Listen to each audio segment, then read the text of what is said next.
로봇 청소기가 7,000원, 블루투스 마우스 500원, 중국발 가격 파괴자 알리가 한국 시장을 침공하고 있습니다. 침공 전략은 마동석. 왜 마동석일까요? 그 둘은 무슨 관계일까요? 세상에 순진한 브랜드는 없다. 브랜드 음모론자 서혜빈입니다. 오늘은 알리가 마동석을 택한 이유, 그 뒤에 숨겨진 의도, 비사이드를 알아봅니다.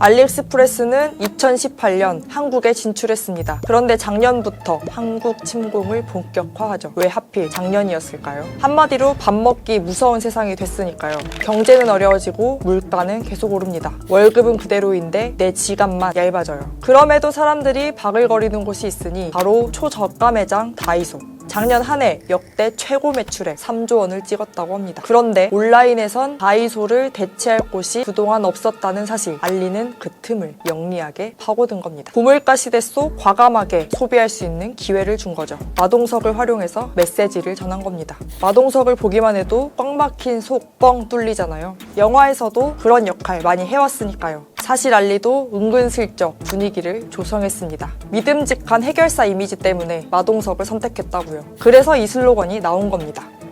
그런 의심을 하면은 이유가 제가 서용구 숙명여대 경영학부 교수님과 이야기를 나눠봤습니다. 2023년부터 부동산이 본격적으로 어렵다면 어렵게 됐고 한국의 내수가 얼어붙고 있는, 그래서 소비자들의 지갑이 얇아지고 있는 지금 타이밍인데 답답하지 않습니까? 여러 가지로 가처분 소득이 늘지 않는 상황에서 경기가 언제 회복될까 하는 굉장히 오랜 기다림을 해야 되기 때문에 마동석의 어떤 펀치, 마동석의 사이즈에서 느끼는 경외감 같은 게 우리가 굉장히 발구되고 있는데, 이런 상황에서 마동석 모델이 좀 상당히 잘 통한다라고도 해석할 수 있겠죠. 그래서 타이밍이 아주 절묘했다라고도 해석할 수 있겠습니다.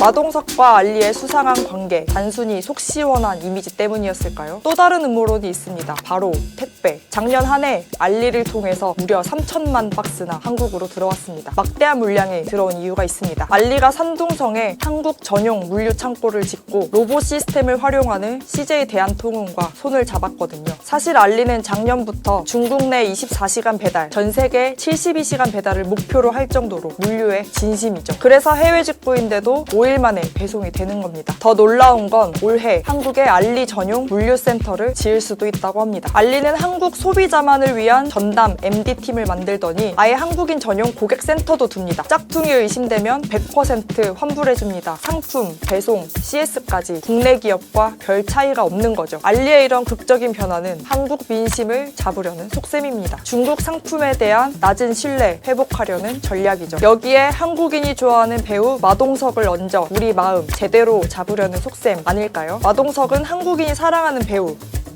2위잖아요. 혹시 1위 누구죠? 송강호입니다.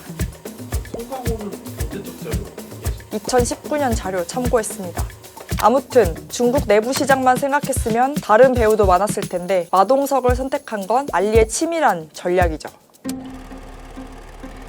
결국 마동석은 초저가와 신뢰 이미지를 주려는 전략으로 보이는데요. 제 음모론 아직도 안 믿기시나요? 원래 광고 모델 하나만 잘 써도 대박 납니다. 2019년 컬리 모델 전지현, 2021년 반란 모델 김혜수가 대표적이죠. 전지현의 워킹맘 이미지, 김혜수의 고급스러운 이미지가 아무도 몰랐던 브랜드를 단숨에 최고의 브랜드로 인지시킨 거죠. 서용구 교수님도 똑같이 말씀하셨습니다. 브랜드와 광고 모델 핏이 잘 맞으면 대박 난다고요. 교수님은 메가커피 사례를 드는데요. 손흥민이라는 스포츠 스타로 단숨에 인지도를 확보하는데 성공한 거죠. 어떻게 보면 저가 커피 후발주자임에도 대박 난 거죠. 그리고 제가 추가로 알아본 연구에서도 브랜드와 광고 모델 핏이 잘 맞을 때 소비자의 구매도 높아진다고 합니다. 이렇게 알리는 가격 경쟁에서만 우위에 선 게 아닙니다. 브랜드 프레임 경쟁에서도 성공했죠. 마동석을 써서 브랜드 공식을 만든 겁니다. 마지막으로 음모론 하나 덧붙이겠습니다. 중국에서 한때 이런 밈이 있었다고 합니다. SNS 프로필에 마동석 사진 넣으면 대화 상대가 친절해진다는 거였죠. 한국에서도 유행했습니다. 혹시 이런 유행이 실제 광고 모델 발탁으로 이어진 것 아닐까요?